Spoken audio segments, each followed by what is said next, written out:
Estudio tiene que ver con la temática general de las capacidades institucionales que tienen los estados, tanto Estado nacional como los estados subnacionales o provinciales,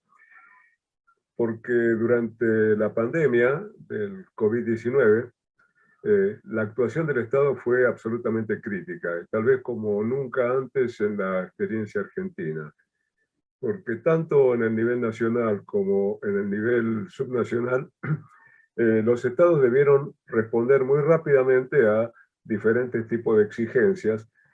creadas en primer lugar por una emergencia sanitaria que pronto se extendió a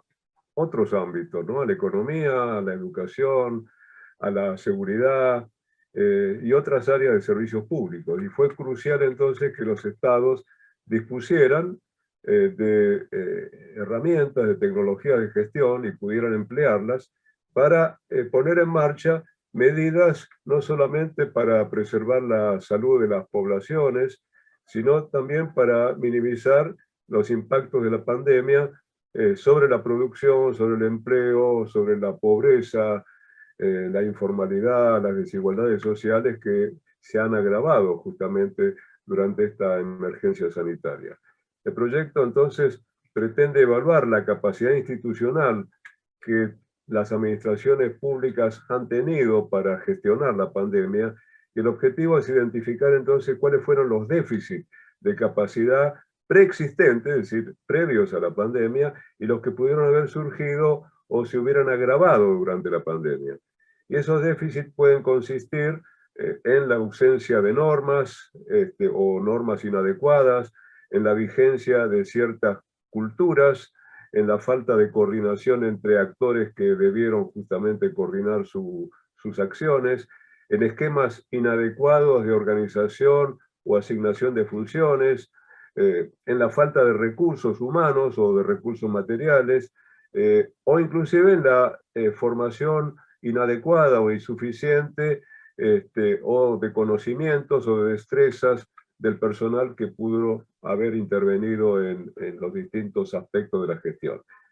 Y vamos a llevar a cabo dos tipos de análisis distintos pero convergentes. Por un lado, un diagnóstico que permita identificar cuáles han sido o son actualmente los déficits de capacidad institucional en áreas críticas, y una suerte de pronóstico que incorpore al diagnóstico que hayamos realizado una serie de variables que van a entrañar seguramente nuevos desafíos para la gestión pública de lo que llamamos el día después. Como resultado de los dos análisis, será posible identificar cuáles son las acciones que serán necesarias para colocar el aparato institucional de los estados nacionales y provinciales a la altura de los desafíos de un futuro que por ahora está pleno de amenazas, pero también de oportunidades. Y tenemos el propósito de elaborar programas de innovación y cambio institucional para enfrentar y resolver esos déficits de capacidad institucional, incluyendo estrategias para abordarlas, prioridades, secuencia temporal y, lo posible, estimaciones de recursos necesarios. Lo último que digo al respecto es que vamos a estar aplicando como herramienta metodológica principal el llamado sistema SACHI o Sistema de Análisis de Capacidad Institucional, que permite identificar esos distintos tipos de déficit y evaluar su gravedad relativa. Para que los resultados de un estudio de este tipo sean relevantes, estimamos necesario que sea conducido simultáneamente en el Gobierno Nacional y en varias jurisdicciones provinciales, de modo de tener una visión comparada sobre cuáles son las similitudes y diferencias que plantea justamente este tema del fortalecimiento institucional de la gestión pública en diferentes gobiernos del país.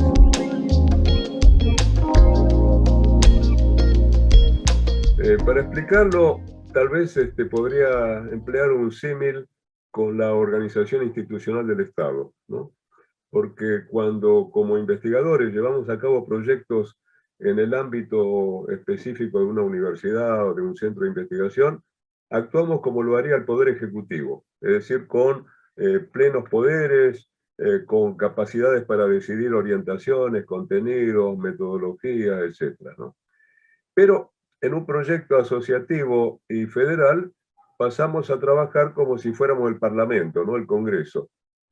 Puede haber liderazgos más o menos fuertes, pero todas las voces deben ser escuchadas, las especificidades locales tienen que ser contempladas, es decir, entramos ahí en un proceso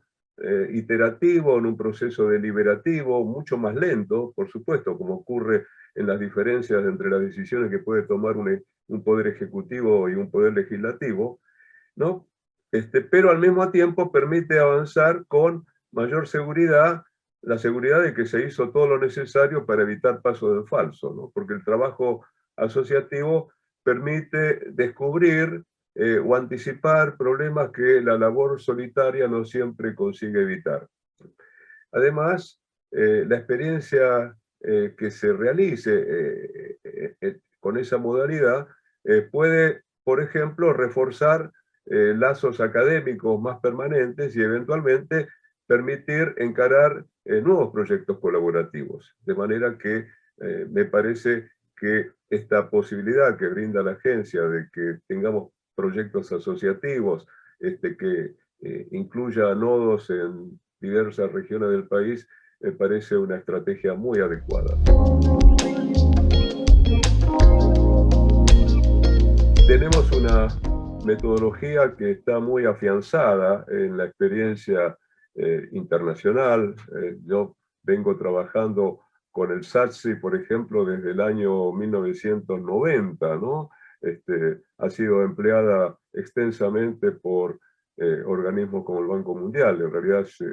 se generó, se gestó esa metodología en ese ámbito. Yo fui peer reviewer de esa metodología con Alento Belém y trabajamos juntos justamente en proyectos de 300 millones de dólares en aquel entonces, ¿no? Y permite reconstruir de alguna manera los procesos de gestión y clasificar los distintos tipos de déficit. De manera que hemos construido herramientas, básicamente un cuestionario que nos llevó mucho tiempo desarrollar, y estamos justamente en este momento en el proceso de carga de las preguntas que tiene ese cuestionario. Además, hemos identificado, bueno, toda clase de organismos en los cuales vamos a llevar a cabo entrevistas, sobre todo con los responsables de las distintas tecnologías de gestión, de modo que con todos los, digamos, con el empleo de esas herramientas, pensamos generar una base de datos importante que nos va a permitir reconstruir cuáles han sido los principales problemas que enfrentó la gestión y, por supuesto, también identificar algunas posibles soluciones. De modo que no podemos saber a priori con qué nos vamos a encontrar. Vamos a tomar en cuenta, además, cuestiones contextuales, para lo cual vamos a hacer toda una revisión de los medios de difusión durante el periodo de pandemia, además de esos dos instrumentos a los que me referí, que son concretamente la encuesta, ¿no? Que se divide, digamos, en la encuesta general a funcionarios de relativo nivel de toda la administración pública, y por otro lado a aquellos que tienen responsabilidades de gestión de esas distintos tipos de herramientas de gestión, es decir, por ejemplo, un responsable de recursos humanos, un responsable de temas de digitalización de la gestión pública, etc. Eso es básicamente, tenemos algunas hipótesis sobre cuáles son, digamos, los principales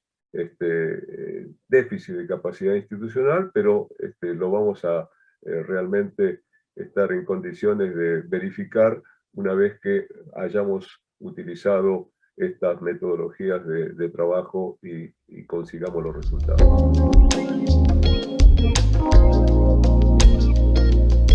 Trabajar durante una pandemia es todo un desafío, porque, bueno, el distanciamiento, el confinamiento, limitan muy fuertemente tanto el contacto físico con el objeto de estudio, en este caso las administraciones públicas y los agentes estatales, como dentro de los propios equipos de investigación, porque inevitablemente tenemos que utilizar metodologías tales como encuestas administradas a distancia o entrevistas canalizadas a través de medios virtuales, ¿no? Y los contactos dentro de los equipos de trabajo y a través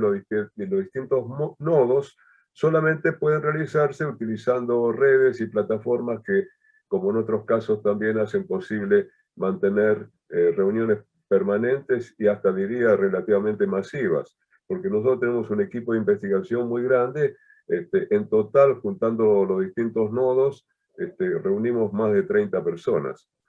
Yo estoy convencido de que la experiencia de investigar bajo estas condiciones va a tener impactos muy significativos sobre las formas convencionales con las que históricamente se conducían o conducíamos hasta ahora procesos de investigación.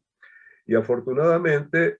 creo que los avances tecnológicos se convirtieron en aliados fundamentales para el desarrollo de esta actividad. De modo que más allá de esta experiencia concreta, creo que vamos a experimentar cambios muy importantes en los procesos de investigación del futuro.